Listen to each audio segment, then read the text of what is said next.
Davamlaştırımız hürmetlik vatandaş, endiki sizler bilen biz üzümüz tahlil kılıdığan ya analiz kılıdığan fikirler.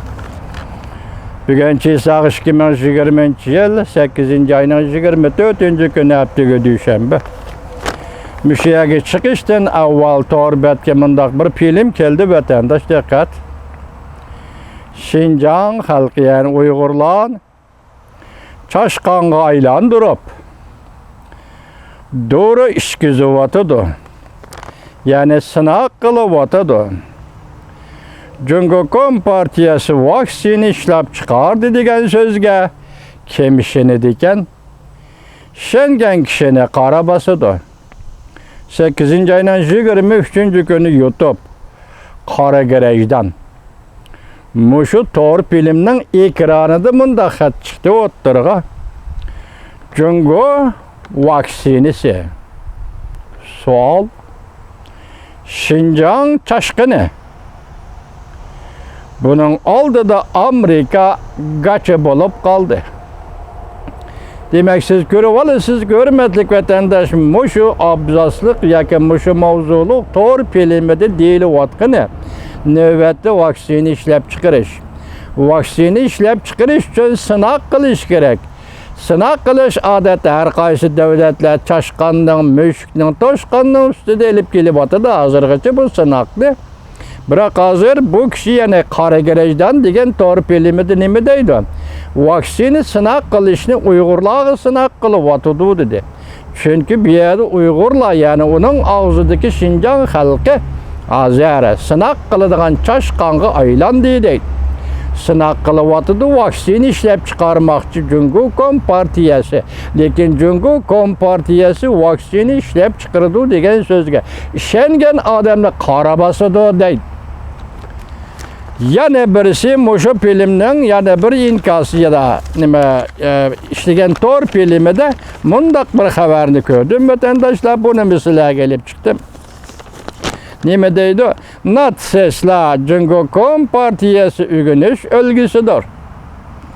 Natsesla'nın tehame katlı kol bulalmağanlığı onun mağlubiyetine keltirip çıkardı. Çiğhavtiyen. Pişkadem Kompartiya azası. Karagerej'den Tor filmi 8. ayının 24. günü YouTube. Bu Çiğhavtiyen degen aynı vaxtı Cumhuriyet Partiyası Hərbi İşlər Komitetinin reisi mi nimisi, lekin devlet müdafiə ministeri bolğan. Şundaqla Tiyanmin vakasıda bir mi adam öldürülmedi dep Amerika'ya gelip Amerika'da şundaq söz degen adam. Vatandaşım biz ötkende sözlü geldik siyelimizde, 1. 2. ayda sözlü geldik siyelerimizde Harbin şergi yakın kaysı bir mahallede Şinjan koçusu başkelliğini silege kayıt kıldık, isimlerge saldık. Biz Wuhan'daki virüsün kandak keşif kılınğanlığını, icat kılınğanlığını ve bunu kandak tecrübe silahlardan ötküzüdüğanlığını delilleştirişki yaki paket ulan uçuraştırışkı bizden amalımız yok vatandaş. Wuhan virüsünü bugün ende hazır Amerika'da Cumhuriyetçiler Partisi'nin kurultayıda bunundaki mesuliyetli Cumhuriyet Partiyası'nın ödü elişiğe mecburlaş degendek. Hazır partiya programımızı sizler gösterdik mi? Bugün bu kurultay demokratlar Cumhuriyetçiler Partisi'nin kurultayı başlandı. Virüsünün mesuliyetini Cumhuriyet üstüge eliş gerek degen bu bir program mı? 10 programının içinde bir program mı? Belki 3. orunga koyulgan bir program bulup bu katem Cumhuriyetçiler Partisi'nin kurultayı belgelenir. Biz Arlıqda Aksaray'ın Məsləhət Sepeteri Navaro'nun bir 2 katem virüs Wuhan'dan işğandan çıkıp gitti degenligini sizlerge sözlep bədik vatandaş. Ben özüm təhlil qılıb 1. 2. aylarda nime dedim? Muşu virüsü işleşte, virüs kıyafeti ve virüs şekli keltirişte Xitay, Uygur oğul kızlarının vücudu da kandak sınak kıldı degen meselesini aldınlar koydum vatandaş. Bugün emdi bu Karagerej'den nime deydi? Vaksini işlep çıkarıştım hazır. Bu Qaragirejdanning og'zida Şinjan xalqi, amaliyotda Uyg'ur xalqi chashqonga aylantirildi. Uyg'ur o'g'il qizlarning vujudida buni sinoq qilyotidi deydi. Hürmetli vatandaş, derdimizni kimga aytamiz? Derdimizni kimga aytamiz? Rossiyalik bir yozuvchi bo'ladigan Apichixop deydigan, shuning hasrat deydigan bir hikoyasi bo'ladigan, hasrat deydigan hikoyaning nima qahramoni o'zining dardini so'zlaydigan yer topolmay, Eğilge kerip, yani Qo'tanga kerip, o o'zi haydaydigan arvaning arvaga qo'shilgan otning qashig'i kelib, o'qorda yem yeyotgan otga o'zining dardini so'zlab bergan. Demak, uning dardini anglaydigan hech kim yo'q. Özünün derdini sözlep bergen idi. Bugün Uygurlarning beşideki bu zulüm, gerçi xalqaro cemiyetki çıktı. Xalqaro cemiyet tanıdı. Bunun eğirlik derdisinin İkinci Dünya urushidagi joyishlarni qirg'in qilish ve joyishlarni yo'q qilish ve joyishlarni o'ltirishdan eğir derecede bir vaqa ekanligini xalqaro cemiyet qayd qildi. Vatandaşlar, biz hozirgacha cho'ng bo'ldik. Xalqaro tinchlik saqlash qismlari degan so'z bilan cho'ng bo'ldik. Birlashgan Davlatlar Tashkiloti tekshirish umidi degan so'z bilan cho'ng bo'ldik. Birlashgan Davlatlar Tashkilotining kishilik huquq komiteti degan so'z bilan cho'ng bo'ldik. Hozirgacha dunyodan bu to'g'rida qattiq bir inkos yo'q vatandoshim. Uyg'ur mushu kunda, Uyg'ur mushu holda bu millatning qarshilik ko'rsatish iqtidori yo'q. Qarshilik ko'rsatish emas, hatto o'zining dardini so'zlash iqtidori yo'q. Kimga aytay dardimni? Xitoy hukumati bu xabarosini yasadi. Men shu vaqtda tahlil qildim, gumoniy tahlil qildim. Bu Uyg'ur o'g'il qizlarning vujudida sinoq qilingan virus dedik. Bugün Xitoy endi hozir bu yigitning xabariga qaraganda vaksina ishlab chiqaryapti.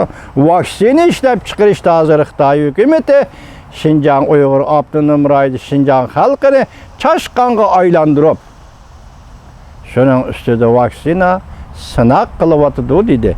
Men buni teha anglab bakmadım. Hozir yezib oldim, yezibog'inim peticha yo'qolib ketdi YouTube'da. Yana tepib bir anglab bakaman. Zodi nima vatandosh, lekin bu siz uchun, biz uchun bir uchur. Siz anglaysiz, men so'zlayman. Siz so'zlaysiz, men anglayman. Uyg'urim. Uyg'urning dardi kunimizga. Biz hech qachon bir savolni o'zimizga qo'yib bakmadik Uyg'ur xalqi. Anglab baqa.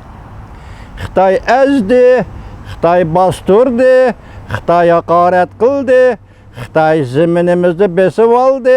Mushundaq so'zlarni so'zlab keldik. Nimishqa besib oldi zaminingiz va davlatingizni? Xitoy sizni nimishqa azdi? Siz nimishqa Xitoy azsa qarab turdingiz? Sizning ikki qo'lingiz bor, ikki putingiz bor. Siz qarshilik ko'rsatishga huquqli millatga Uyg'ur xalqi bugun oxirgi hisobda 1 milliondan 3 milliongacha kishini nazarband qildi Xitoy. Hozir siz qaqshavyapsiz, biz qaqshavyapmiz Uyg'ur xalqi. Hozir boshda aytgandek, Apichixopning buyuk yozuvchi 19-asrdagi rossiyalik yozuvchi Apichixopning kimga aytay dardimni degan shu mavzuliq yoki hasrat mavzuliq hikoyasi bilan selishtirib men sizlarga so'zlab berdim, hurmatli vatandoshim. Kimga aytay dardimni? Vaksina. Xitoy hozir bu vaksinni birinchi bo'lib janubidagi davlatlar, Laos, Vyetnam qatorliq davlatlarga chiqardigan bo'ldi oqshomgi xabarida. Bu maksini muvaffaqiyat kazandı mı, kazanmadı mı? Eğer muvaffaqiyat kazangan bolsa kimning ustida? Mesela Uyg'urlarni çaşqonga aylantirib, Uyg'urlarning vujudini sinaq qilding, bu bir sir, hech kimga aytmaysan. Hech kim tekshiraman deb kirmaydi ham. Çünkü cemiyetiga hech kim tekshiraman deb kirmaydi ham. Dünya Sayya Teşkilatı Xitoy bilan birlashib bu ishlarni yoshirib kelyapsa, Dünya Sayya Teşkilatı bu qatim maxsus tekshirish odami evati Wuhan tajribaxonasi kirimiz, shu yerda tekshirish elib borimiz deyilmasa, demisa, dunyomi shima vatandosh. Bu odatni so'lab qo'yish, nazarband qilish u boshqa gap.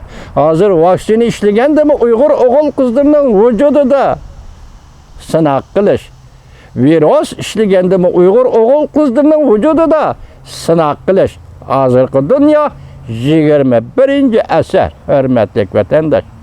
Uyg'ur deydiki, kimga aytay dardimni? Xudochu, Xudomi kuchi bor tarafda turdi. Acizliği Xudo içine ağırtmaydı vatandaş.